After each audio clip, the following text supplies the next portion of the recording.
So now I give you the word. I'm honored that you are here, really. You cannot feel, perhaps you can feel how much touched I am, and it's a big thing that you will show us and speak about your wisdom. I give you the word. Thank you. Thank you, Ruth. Thank you, Ruth, for organizing this and your effort, and all the participants also taking time to participate for this discussion. And I am honored to be with all of you. And since the pandemic, more than 2 years, our community was in a lockdown. There were not much use of my English, so I have to pause and think and speak. So please excuse for that. But more than that is also, this is the concept that we are trying to implement, or we implemented in the last 60 years in our children's communities, are purely experimental. And I don't come from that position to prove or say that I have an answer. But this is the project that we started 16 years ago with a question which we are still trying to find sooner than later. So this is as I speak, that you will see, I will have more questions than an answer. Because of that, I would also like to hear your comments and your questions and your even advice. If you could share all thoughts and wisdom and knowledge you could share with me during this discussion. So I was asked by Ruth to speak on 3 essentials, what we call it. The 3 essentials for 21st century, which 3 essentials are educating heart, educating mind, and educating body. So this is what we've been doing in our children's community for over 16 years now. So even before we start that, and this is a question that we had at that time, at the beginning, and we still have this. And why 3 essentials? Why we need to educate heart, mind, and body. And we are still searching. We are still searching for answer this. Why we need 3 essentials? Why do we need to educate heart, mind, and body? To answer this question, we at the community as educated needed to begin with the revisiting, reflecting, and often reversing our belief, our viewpoint, or outlook on education. And I challenge everybody who are participating today in this discussion. I challenge you also to, answer this. Why we need to educate it, heart, mind, and body. So if we begin this discussion with a question, and I think eventually we will get at least some clarification or understanding about why we need to educate heart, mind, and body. It has to start with a rethinking our thinking on education. I feel it's very important to start with the rethinking our thinking on education. And it has to start with the internal shift in the adult's mindset, not the children. We need to start an internal shift in adults' mindset, the educator's mindset, the parents' mindset, and the policymakers' mindset. if we cannot bring an internal shift in our mindset, we cannot really make a holistic and a meaningful education to our future generation.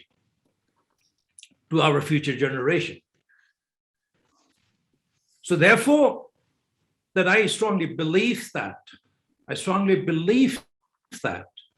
So the mission of education should not be just to train our children for a job or the particular position, but also to prepare them for life.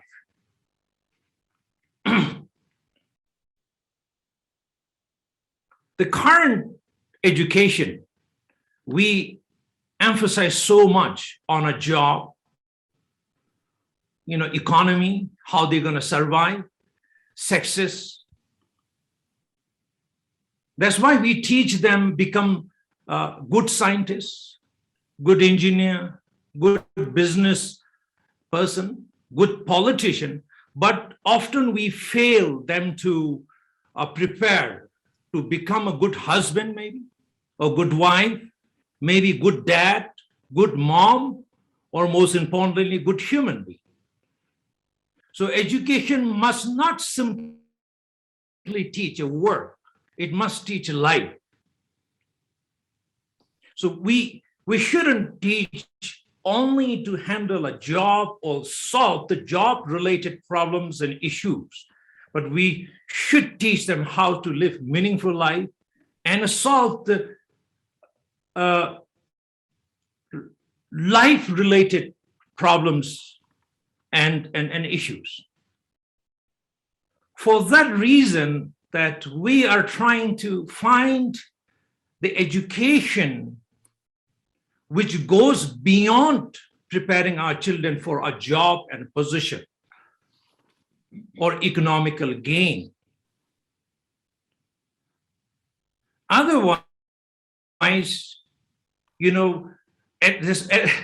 I said, as we do this exploration or this experiment, more questions comes in our mind if we think seriously. I ask myself often, why today? We are in 21st century. We talk about everything has developed and we are very progressive and it's a 21st century. We are capable of traveling in different planets. We are capable of exploring deep inside the sea and a space and everything. But still, one crucial question is why human and our way of life is still a biggest threat to our humanity and to the entire planet. Why?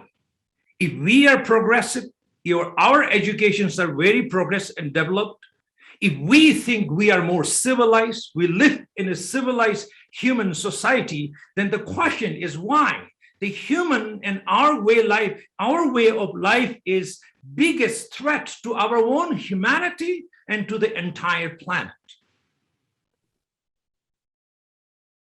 Is this the progressive life or the civilization or the better life we are talking about, where we ourselves become the biggest threat of our existence and to our entire planet? The current situation that we look at what's happening in Ukraine, what Russia is doing there, who developed the missile, the bomb, the tank, advanced military devices, not by the uneducated people, what we call. These are all developed or made by the highly educated people, what we call it. Is this the education we are still talking about in the 21st century? If this is the education we are talking about, faster car, a better computer or whatever we are talking about today, and our own creation, the creation creation of humans' highly intelligent mind is becoming our own threat, then we must question the fundamental question is to our education. Is this the way we are trying to strive to achieve better scientists, better engineer, better designing, so we can destroy the entire planet in a faster and more effective way? So in order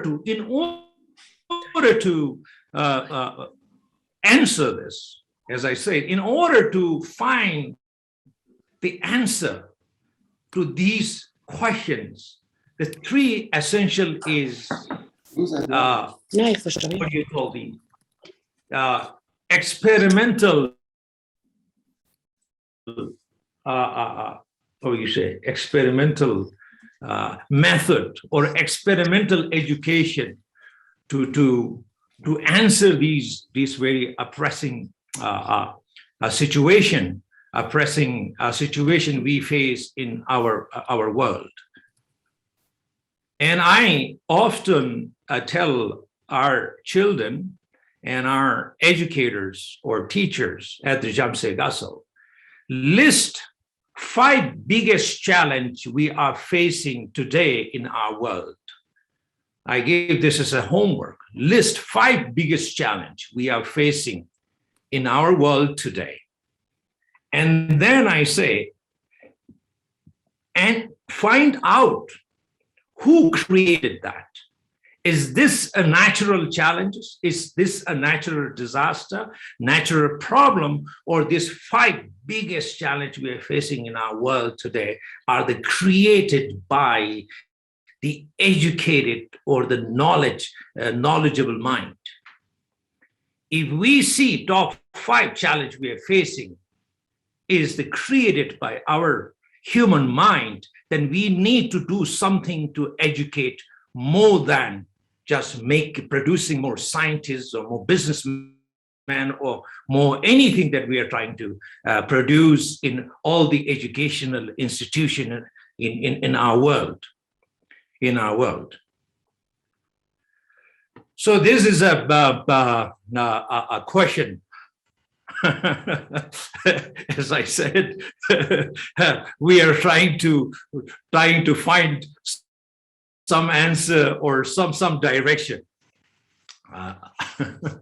So I will not have answer today, unfortunately, but I would like to create more questions for myself and all of you, and I will request all of you to help me to actually ask more questions about our education or our education system and you know what we are trying to achieve in our schools and institutions and colleges and universities.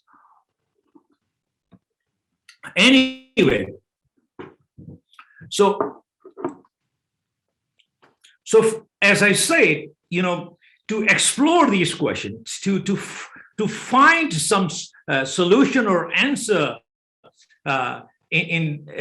answer, so it has to start with the rethinking of our thinking on education and start with an internal shift in adults' mindset we're talking about. So typically we see there are 2 kinds of mindset typically when it comes to education. What we call it, the first one is a carving mindset. It's like a carpenter's mindset, carving mindset, which mainly supports a system or which mainly supports a desire of few powerful people supporting the system. The second mindset is a nurturing mindset, which supports a learner. So we are trying to see how we can encourage and do more work and experiment on the second mindset, what we call a nurturing mindset, which primarily supports the learner. And this is what we are, I would like to share a little bit what we are doing here without any answer. You could see how messy we are, and you could see how much we are struggling. Is a good struggling, is a positive struggling, it is a fun struggling. It's a very peaceful struggling. It's a very a joyful struggling. So I will ask my colleagues to help me to show a few slides. So you have to be patient with me. So this is our main theme to discuss educating heart and mind as a three essential. So the mind, primarily the function of mind is to cultivate wisdom, which can guide us, the wisdom mind can discriminate the right and wrong and guide us. Educating heart, the purpose of educating heart is to cultivate the compassion, which can, purpose of that is compassion to nurture. Educating body is to serve. So through educating our body, through educating different skills, so we can serve. So the wisdom to guide, compassion to nurture, and the body to serve. So this is one holistic, the approach, the holistic based education that we are experimenting, or we are trying to teach and learn in our children's community. So, as I said, in order to dig more, or in order to learn more about educating heart and mind, it is important that we, from the go beyond a little bit that and understand. That's fine. Sorry. So you understand, we are not in Europe. We are in a very remote Himalaya region.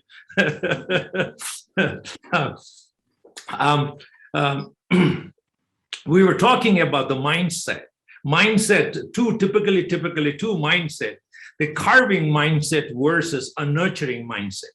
So this first one, the nurturing mindset, which we are trying to teach and learn in Jhamtse Gatsal children's community, which supports the learner.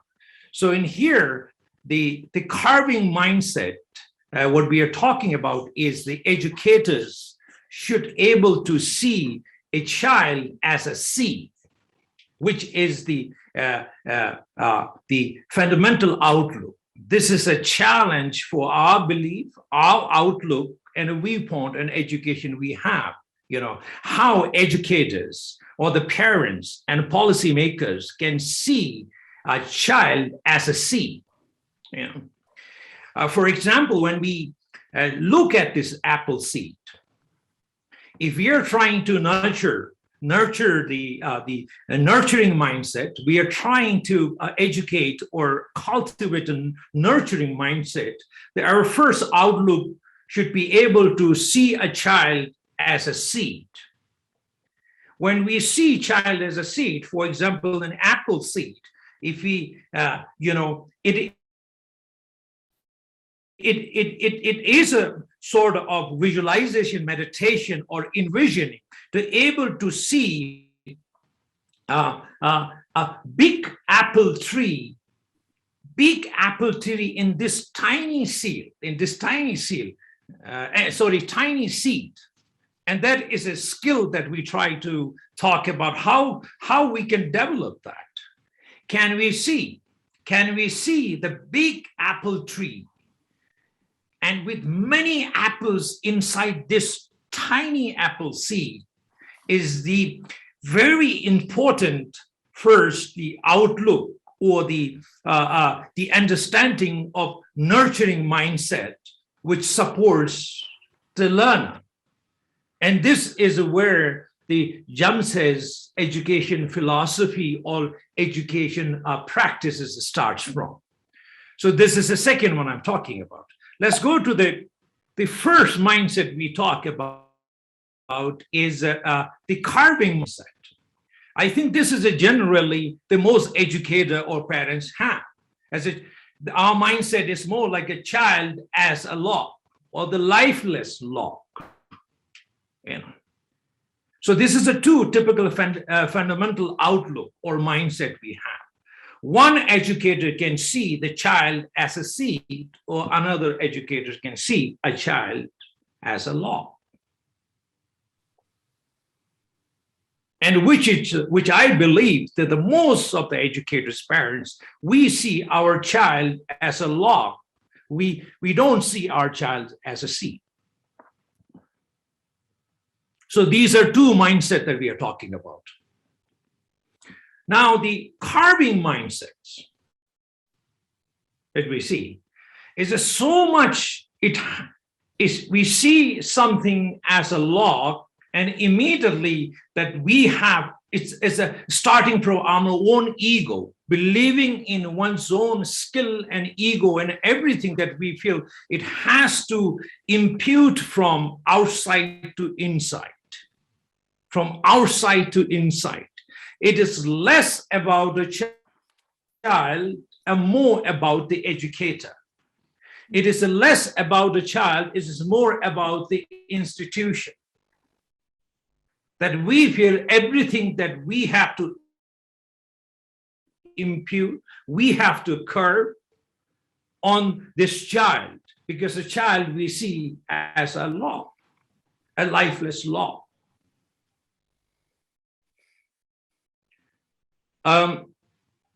This is a fundamental mindset we have.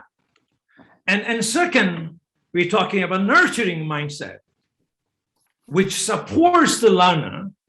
It is so much like a farmer's mindset. It is a gardener's mindset. Gardener's mindset.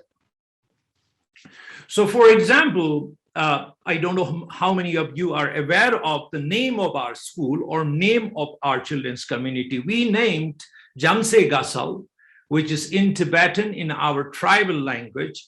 Jhamtse means love and compassion. Gatsal means the garden. The name of our institution, name of our school, a name of our community is the garden of love and compassion. So that the philosophy starts from there. Here, for the educators, we encourage that consider every adult as a gardener and every child as a seed. Our job is not to tell their children what should they become and what should they do. Our responsibility is not impose our preference and our likes on children. I like you to become engineer, and I like you to become a business person, or I like you to become a famous singer or artist.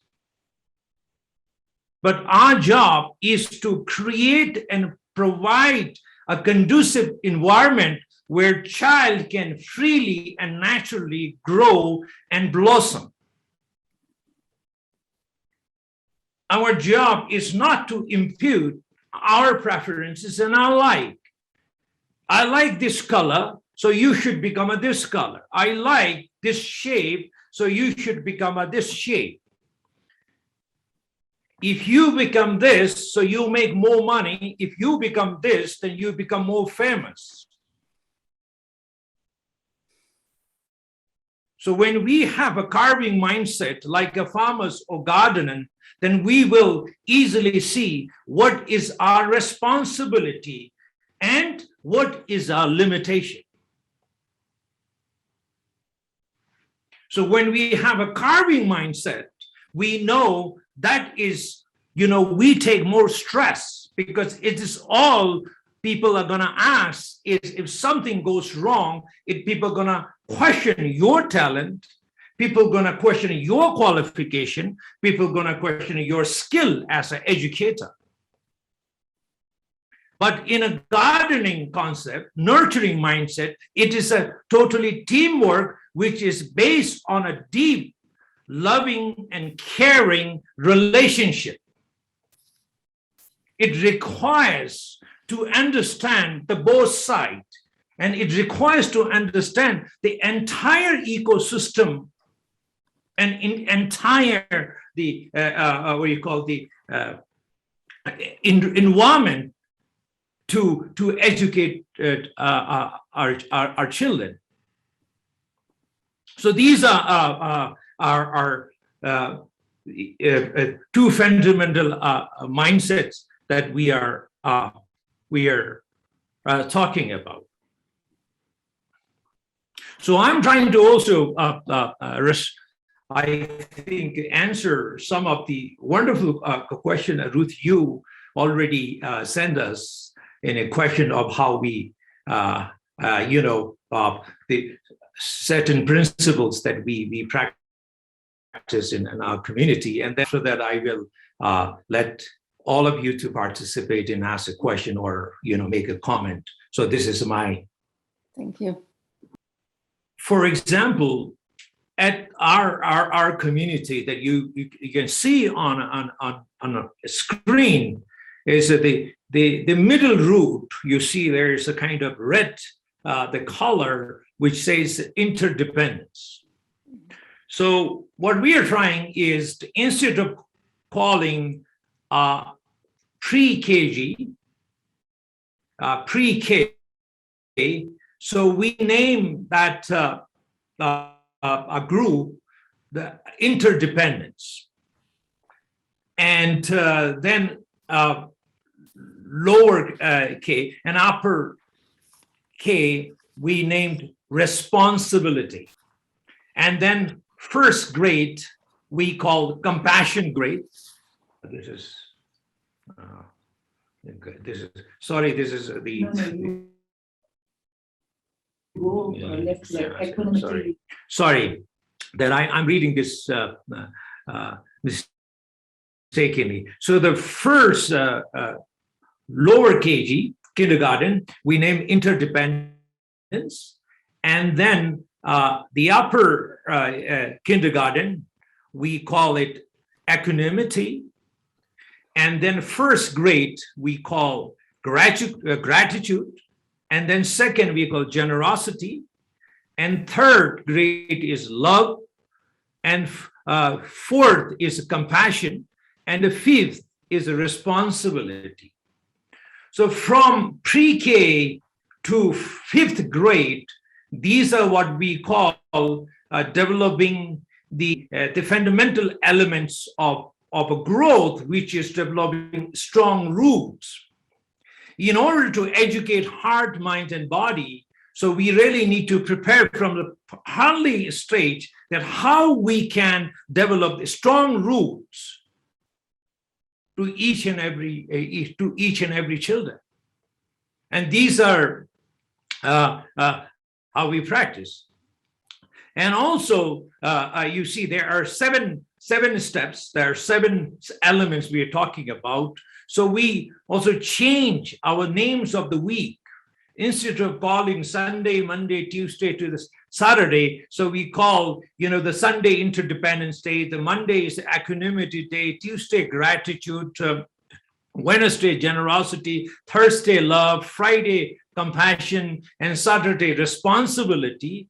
And to do that, so every week we ask the children, not only children, but even adults to think about the theme. For example, if the Sunday is Interdependence Day, then reflection at the end of the day, in a reflective meditation, we ask people to think or meditate, reflect on how that you practices the act of interdependence today.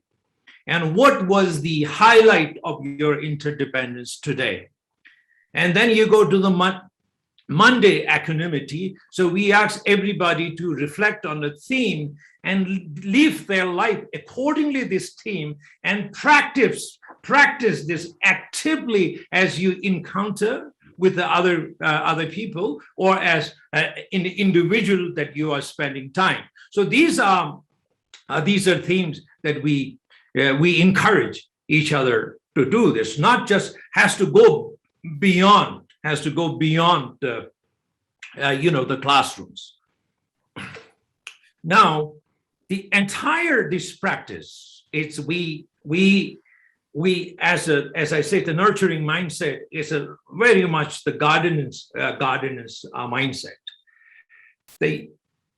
When you're at school, or even when you're parents, even you have two children, or even you have three, we all know that not all three of them are going to be the same. Even we raise them under the same family, same love, same care, or even we send them to the same school and raised in the same culture, same religion, same beliefs, and the same system, that we know at the end of the day, and they are going to be very different. Our education system is often, we talk about this great philosophy, but when it comes to implementation and when it comes to the practice, we badly fail to implement these simple principles and that belief that we have in our mind. So how one, as an educator and parents, can really raise a child with these very wonderful beliefs and principles we have in their life. So we try to support here, teach and learn each other using an example of a flower or garden. Then when you're a gardener, the first thing is to believe that every plant is a unique plant. For example, that whoever that the children that you have are first believing and also practicing, implementing that with a strong belief that each and every child is unique in himself and herself. Because as a gardener, and when you have a nurturing mindset, you grow so many things in your garden. But the cabbage is different from the potatoes, and potatoes is different from the pumpkins, and pumpkin is different from the eggplants. And each flowers, the rose is very different from the lotus, and lotus is different from the lilies, and each and every flower is unique by themselves. When we understand and when believe and we practice that, then the second step that we are talking about is every plant has a different needs. So that automatically comes in our mind. But the first step, believing that every plant is unique, is very important. If you don't believe that and don't integrate or implement that belief, that belief into practice, then it is difficult for us to go to the next level, that understanding that every plant has a different needs. So if we accept that first one, that every plant is unique, then we can easily go to the next step. So you are different, you are unique, therefore your needs are also different. So we don't try to put everything in a one box and want it to become all same once they come out of the school. Because we will say, I sent you, all three of you, the same school, and you are in a same school, under same teacher, under same parents, under same country, policy. How come you become like this and you become like that? And it is not the fault of children. It is the fault of our mistake. It's the fault of our ignorance. So if we believe every plant is unique, and if we believe every child is unique, then we must believe that every child has a different needs. As a responsibility of educator, a responsibility of parents, to fulfill every unique needs, every different needs of the children. We cannot put everything in a one and expect they all become same at the end. And that is our mistake. So if we understand the different needs of every children, then third level, we also know that every child has a different contribution. The world will be very boring if all of us become a scientist, or all of us become a doctor, or all of us become the PhD. Anything. If all of us become a singer, nobody will listen to us. And this is not going to happen. But we push, we pressure ourselves and our children that everybody coming same thing, expectations. So these are the fundamental rules, fundamental beliefs that we learn. So if every child is a unique, they have a different needs. Some flowers, some plants, they need a lot of sun. Some flowers, some plants, they don't need a lot of sun. It's too bad for them. They need a lot of water. But other plants, they don't need a lot of water, because if they get a lot of water, again, they die. So the responsibility to parents is to identify that, understand that, and respect that. And most importantly, to create that environment, understanding, accepting, respecting their uniqueness, and creating and providing to fulfill their needs, so they can give us a different, they can contribute to our family and our country in a different way, because everybody will have a different contribution, and that is a beauty of our. But our education system, our education do not emphasize on these things. So they are unique. Their needs are different. Their contributions are different. So every plant has a pace of different growth. Their growth is different.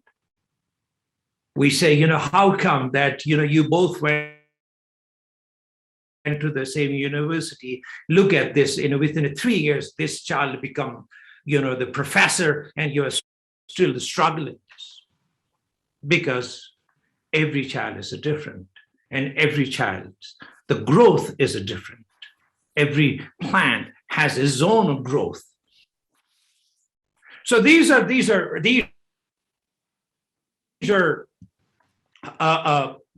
important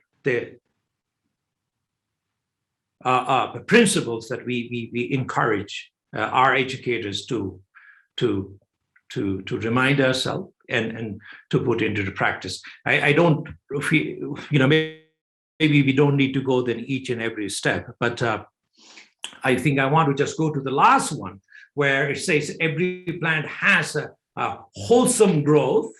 Now I'm having some problem with to read my screen here. Every plant has a wholesome a growth that is only achieved through holistic nurturance, not the selective nurturance. We emphasize so much on the mind. We want smart people. We want smart people. But we do not emphasize on a kind heart. Just think about that in our own life. Yes, I would love to have someone in my life which is very smart, but it would be much better if I can find somebody who has a smart mind, but also kind heart. The combination of smart brain and kind heart is a deadly. I think it's the most amazing thing, most sexiest thing, maybe if you think about it, and it can go so well. But our education system just talk about how creating developing a smart mind. Why not that we emphasize on also, the educating heart? Because we can have everybody very smart brain, but also very kind heart. And also very, what you call the useful people, sometimes I call it. Useful people.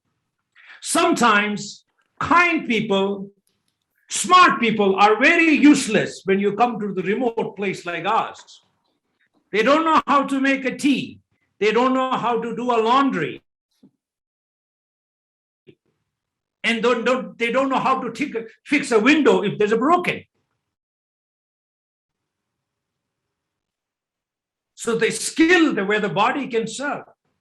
So now the holistic nurturance, the holistic education, what we are talking about, I call it, my fingers are most uneducated fingers. Most uneducated fingers. We have amazing masons in our community. We have amazing carpenters in our community. We have amazing artists in our community. If I talk about the carpenter, he has the same fingers as I do. He doesn't have more than me, only 10 he has. But I asked him to create something, and he could create something most beautiful. And I thought, oh, that is easy. That looks so simple. Then I tried to do something, and I'm a most useless person in that situation. And I cannot do anything. I have the most uneducated fingers. So just think about educating fingers. When we talk about educating heart and mind, educating body. And then I talk about, somebody, I always say, I love music and dance.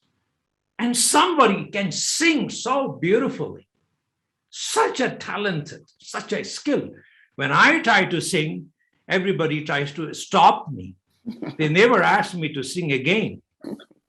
So I have a very uneducated voice, annoying voice, very uneducated fingers, uneducated voice.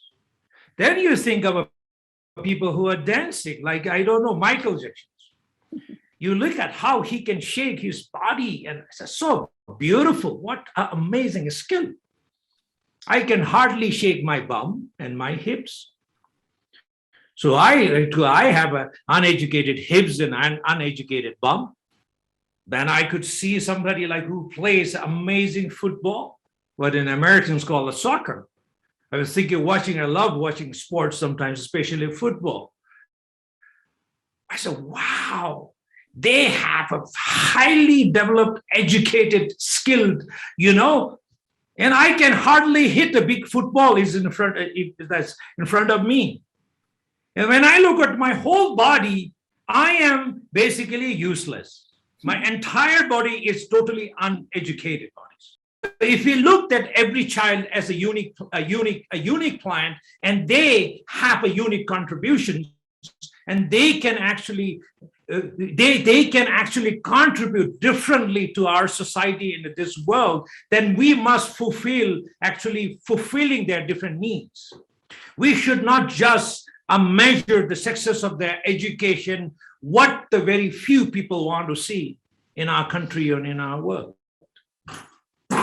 And that the holistic growth and that holistic education has to achieve through holistic nurturance, not the selective nurturance.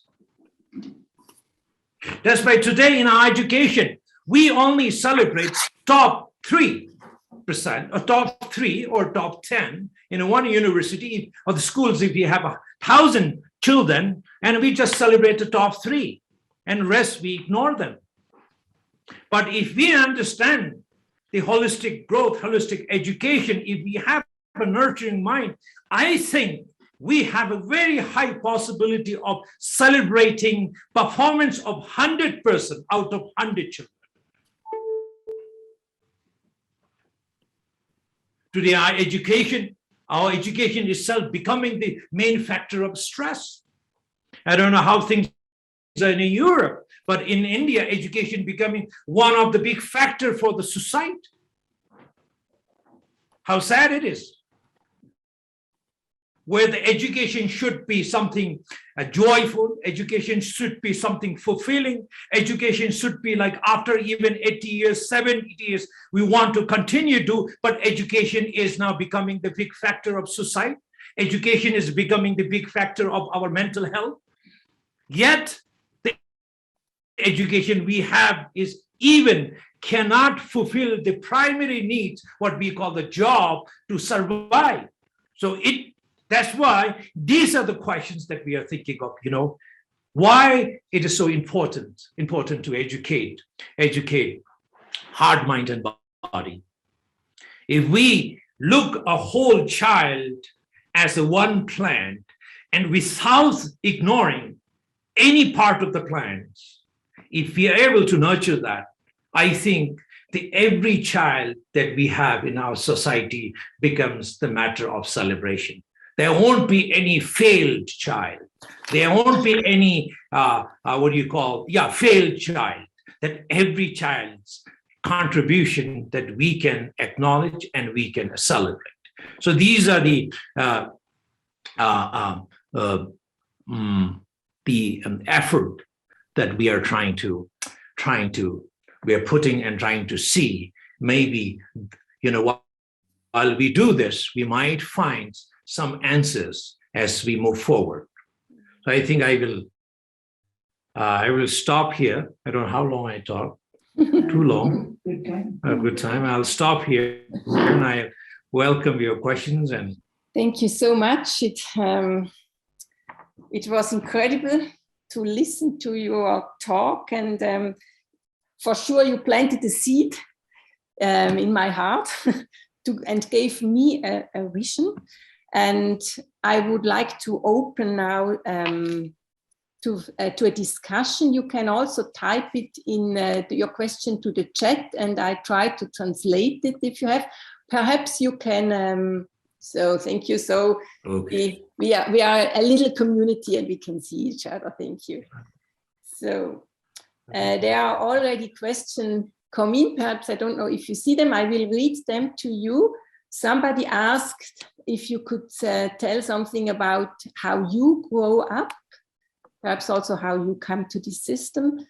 And somebody asked how to educate holistically in our school system. I mean, that's perhaps a little bit difficult in Swiss school system. If you have some inputs to share, what do you think? 2 questions now. I have in my mind 100 questions. So let's start. As a very good question, as a big question, I don't know how I can kind of answer that question in a complete form, but one of my education system in the monastery that I grew up is the educating heart and mind, body is again the foundation of our education system in the monastery. In a monastic education, they just not only emphasize on doing academically well. For example, I'm making assumption. In a Swiss education system, if you are a math teacher, of course, the primary goal of math teacher is to teach a math to the children. Way the math teacher would do is you will give a problem to the child and say, please solve this math problem. And the child will try to do that. And maybe in the first attempt, he or she may not get the right answer and come back to the teacher and it will show you. And you will again encourage the child to, teach them and give them more practice. Say, why don't you take this and do a homework? So the math teacher will just go back and forth until the child gets the right answer. And then you will say, wow, you were able to solve this math challenges. Now I'm going to make it a little more difficult. Here's another math problem that I want you to do. I want you to learn today. And this is how math teacher would do, in my understanding. So what happens in the monastery, but in our education system is not only solving the academic related problems, but more importantly, solving the life related problems. If I do something a mistake, or if I cannot do something well as my teacher expected. And they will give me more challenge to solve that. They will give me a time to solve that. And they will create more opportunity to solve that. I don't know if I'm making a sense or not. For example, I can give you one example at the Jhamtse Gatsal. So in our families,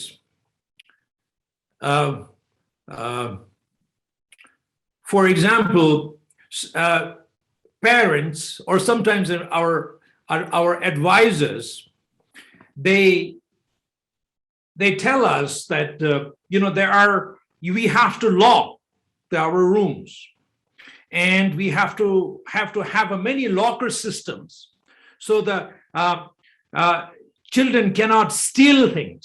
Children cannot steal the valuable things, and which is against the philosophy of Jhamtse Gatsal.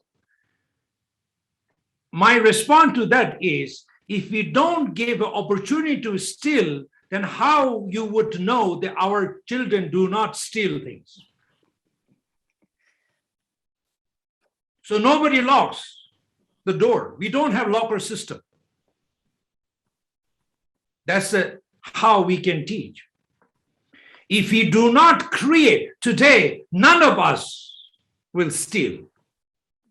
None of us will steal. Not because of everybody has a locker system. I see so many opportunities in everyday life. I can steal almost so many things I want, because we were taught by our parents and our mentors not to steal. Right. So these kind of things. Another thing that I'll tell you, I was a little bit hesitant to share, but I said, one of my experience when I went to Australia a few years ago, I was invited to speak in a very fancy school, which I thought that was a 5-star school. First, they invited me to speak there. And when I arrived there, they almost treated me like a little bit the suspicious guy. I even started thinking, oh, what is this? I have to take photographs. They checked my eyes. They took photos. They put me the huge badge that I am visitors. And those are fine. They immediately took so many photos, like, I'm going through airport. And then every gate I cross, there are security guys checking me and who I am. And then one strange thing that I found is every gate, whoever teacher took me, next gate, she said, I am not allowed from here. Let her take and open the door, because only she has a key. Even teachers, they are not trusted enough to travel to the different rooms and in their campus and premises. And we teach kids, we need to trust humanity. And we kill trusting humanity right there at the school, which is one of the most expensive schools. Isn't that something very weird to me? Very weird to me. Yeah. How our children is going to start. Moment they go to the school, we instill fear in them. And how they, as a child, going to become fearless and trusted human being. We teach them fear more than anything else. We teach them distrust more than anything else. We teach them disbelief more than anything else. Where is the school today in our world where they teach to believe, to trust, to love, to care, to show the kindness and generosity? None of the schools are doing this. In Jhamtse Gatsal, it doesn't look, if you come to Jhamtse Gatsal, it doesn't look like a jail or the zoo. Any children can open any window and any door and anywhere they go. People told me, Lobsang, but this is very risky. I said, the bigger risk is when we instill them fear, distrust, disbelief, is more risk than not putting railings and protection our window so they look like they are like, wild animal and they are dangerous. So in our families, we have anybody can go. I said, let them run away if they want to run away. Then we get opportunity to talk to them. Why did you run away? Let them steal. If you want to steal, and then we know we have to work hard as an opportunity. When children make a mistake, the educator should see that as an opportunity to educate. That is not the disgrace for us, for educators and parents. Our job is to teach them, not only to teach them solve the math problem, but more importantly, our job is to teach them how to solve the life-related problems and issues in their life. So when they grow up, they go with these skills in the world.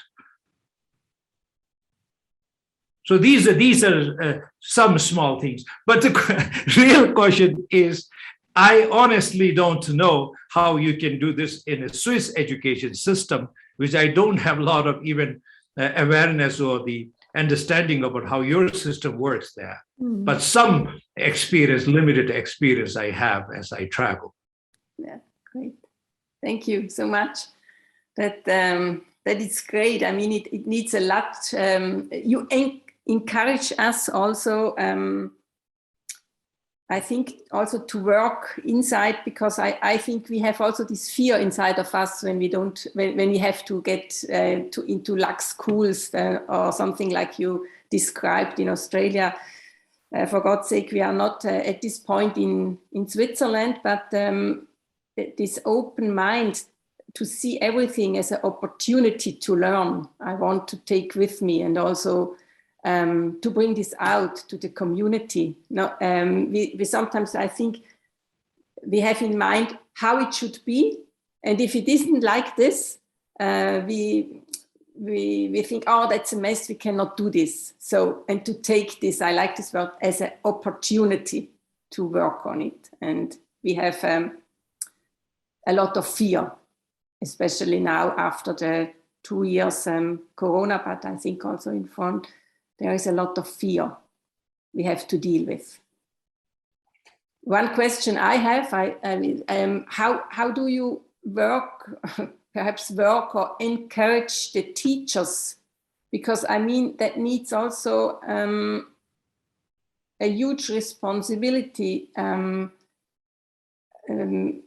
to come to this point where you really trust and have the courage to work, and to see that everything is a mirror also for you. Do you understand what I mean? Ruth, please, can you repeat that? There was, your voice was breaking. Oh, sorry. I think to be able to educate the children in this manner, how you speak, what you spoke about, this needs also for us as parents and also as teacher, that we work inside of us, that we come to this point of in our heart to see the seed, to feel the trust, that to have a long respire, that we can go together with the children until have learned this, to how train, to have a special training for your teachers. That's the question, shortly. Thank you, Ruth. I think one of the important thing is, as an educator or parents, we need to accept first the journey of this relationship is going to be a roller coaster. It's not going to be smooth. We need to prepare for that. And I don't remember who said, somebody, a wise person that I saw somebody say it is a life. That's what we call life. I think when we test our heart, what do you call that? EGG? What do you call it? ECG. ECG. So in ECG, when we are live, the ECG bars will go up and down. When we stop breathing, the ECG lines will go straight. Then we are flat and we are dead. So when the relationship is meant to go through ups and downs, that's why the relationship is beyond the connection. Connection can be default. We are connected. We have a connection because so many reasons by default we are connected. One, we are all human beings. We are connected. But it doesn't really necessarily translate into relationship. We are connected because we live in one planet. Or we are connected because we are all educators. By default, we don't have to earn or we don't have to work for that. But relationship is when you transform, go beyond the connection to try to relate each other and try to do something together, have a collective reason or collective goal or collective purpose. When we do this, and it's supposed to go up and down. Great. And I think that is one fundamental that we have to accept. Even a great human beings, when you read their life, and in their life also when it comes to relationship, it goes up. And for the children, parents, for the students and and educators, and that's the mentally. Now that's why the cultivating relationship is more important. While we go through that, we hold each other, space for each other, while the other people try to correct them, or when we try to manage that, and we holding the space for each other. It's very very important. Mm-hmm. Beautiful. Thank you. Are there other questions? Somebody wrote also that the fear is in us because we also became it from parents or other peoples. So how can we trust in us and in others? I think, it is not necessarily to have a fear. Sometimes fear can be very positive. Fear can be motivation to save our life. Fear can be very positive.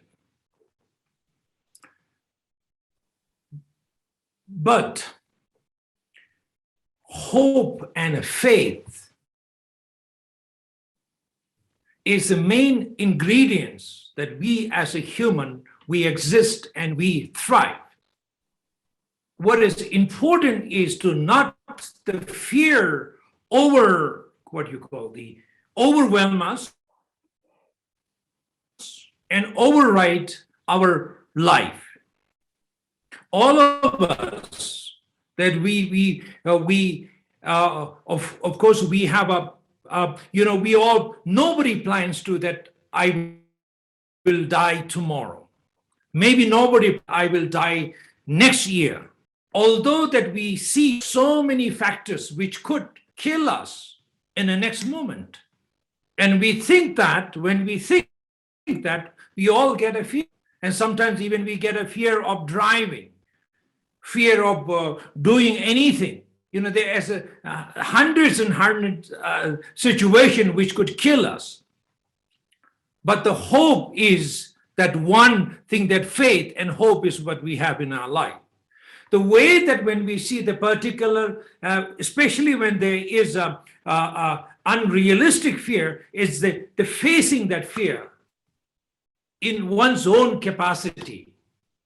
If we face that fear, whatever we can in our capacity, some people need more courage to immediately face that kind of fear and go through that. But everybody can put the effort in our limit that see, this is a fear maybe projected by my own mind. This is the story that I'm telling to myself that I get a fear. But if we put effort to gain a confidence and face that the fear has to replace with the confidence. And that confidence we will gain, in our own capacity if we take the small steps in our life. I would like to share my own story. I grew up in South India, and we have a deadly snakes in South India, what we call cobra. And we were told by everybody that whenever you see snake, you run away, you don't just look. From very childhood, for me, the snake is the deadliest kind of animal that I have. And deadliest animal I have. When I was in America, that I found a family, they have the snake as their pet. I thought that was a weird thing they can have. And in one situation when I visited them, I stayed with them, I think, couple of nights there. Every night, first thing that I will make sure the snake is inside a cage. But the snake roams in their whole house like freely, like a dog. And one of our tea with that family, the mother took that snake and she let that snake kind of go through her hips. And I just like all my goosebumps, and I was like, oh my goodness, this is the worst thing I want to see. It was a lot of snake, a whole lot of fear.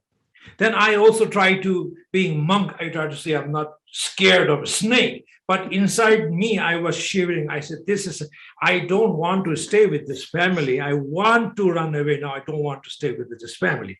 Eventually, their son recognized I was very scared of snake. And one night he took that snake to his room and he came before I went to bed. He said, Lobsang, we are missing our snake. Maybe it may be in your room. He teased me. I could not sleep whole night. I was making sure under my blanket, I was making sure under my bed. So there was a sofa set. I just sat there whole night, that, eyes open, watching maybe, then checking my sofa that maybe snake might be under me. You see, these are, yes, sometimes this kind of fear can be from our very childhood. Eventually, in different occasions, first, I just made up myself as the only way to overcome this snake is I need to come out of this. I need to face this. I need to face this so I can gain in confidence. So eventually, when I see, very slowly, I try to touch snake. And then it's okay. I can feel the skin of the snake. And then eventually I was able to hold the snake in my hands. Each time when I faced, instead of listening to my fear, that I say to fear, I don't want to listen to you, the stories you are telling to me. And I am going to go against what the story you is telling me. And then you just go beyond that. And each time you do tiny things, I was not immediately able to put a snake on my neck and, run through my body. No, I couldn't do. But first thing, I go from behind, touch the snake from back, little bit, 1 second, maybe less than 1 second. Nothing happened. Nothing happened. It's not horrible. Then eventually I touched a little longer time. See. So you face that. And then each time you face that, you gain confidence. Then eventually you see, fear is often delusion. It tells a lot of stories and it holds you. It never helps you to grow. So certain, in a situation that I see, but some fears are good.